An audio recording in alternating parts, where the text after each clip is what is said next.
আম্মুর হাতে সকালের একটা মজার চা খেয়ে আজকের দিনটা শুরু হয় এবং আজকে আমরা কিভাবে হসপিটালে ব্যস্ততার মধ্যে দিনটা পার করলাম তা নিয়ে থাকছে আমার আজকের এই ব্লগটায়। হ্যালো, আসসালামু আলাইকুম এভরিওয়ান, আশা করি সবাই ভালো আছেন। অনেকেই আমার কাছে জানতে চেয়েছিল আমার কয় জোড়া কবুতর। আমার আসলে 3 জোড়া কবুতর, আজকে আমি আপনাদেরকে দেখিয়ে দিলাম।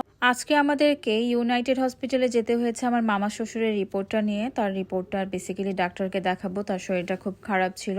আর ওয়েটিং জিনিসটা তো হসপিটালে কি পরিমাণ খারাপ, যারা ডাক্তার দেখাতে যান বা হসপিটালে যান তারা অবশ্যই এই ব্যাপারটা খুব ভালোভাবে জানেন। তারপরেও কি করব, ওয়েট করছিলাম ডাক্তারের জন্য, উনি রাউন্ডে গিয়েছেন। পরে ওখানে আমরা জানতে পারলাম যে ওখানে ইন্ডলস ক্যাফেটা আছে, যার জন্য আমরা হসপিটাল থেকে বের হয়ে সাথে এই ইন্ডলস ক্যাফেতে চলে যাই এবং এখান থেকে খাবার অর্ডার করে নিই। আমরা এখানে 3টা চিকেন প্যাটিস নিয়েছিলাম আর 3টা ড্রিঙ্কস নিয়েছিলাম। ইন্ডলসের খাবার আমার কাছে ভালোই লেগেছে আর এখানকার খাবারটাও স্বাস্থ্যসম্মতই ছিল, আমার কাছে তো ভালোই লেগেছে। এই সাইডটাতে আপনারা চাইলে একটু ভারী খাবার খেতে পারবেন, লাইক রাইস, ভেজিটেবল, সালাদ, চিকেন। আর এখানে সবচেয়ে মজার জিনিস হচ্ছে এখানে আপনারা গ্রাম হিসেবে খাবারের বিলটা পে করতে পারবেন। লাইক 1 গ্রাম নিলে আপনাদের কাছে 1 গ্রামের টাকাটাই নিবে, বা 100 গ্রাম নিলে 100 গ্রাম বিলের টাকাটাই নিবে। ভাগ্যিস হসপিটালের সাথে এই ক্যাফেটা ছিল, যার জন্য আসলে আমাদের বোরিং টাইমটা একটু ভালোভাবেই কাটে। এখানে একটু ভালো সময় পার করে আমরা এখন যাচ্ছি আবার হসপিটালের দিকে। ওখানে গিয়ে ডাক্তার দেখিয়ে আমরা তাড়াতাড়ি এবার বাসায় ফিরবো। আজকের ভিডিওটা আমি এখানেই শেষ করছি। ভিডিওটা ভালো লাগলে অবশ্যই লাইক, কমেন্ট এন্ড শেয়ার দিয়ে আমার পেজটাকে ফলো করে আমার পেজটার পাশেই থাকবেন। আল্লাহ হাফেজ।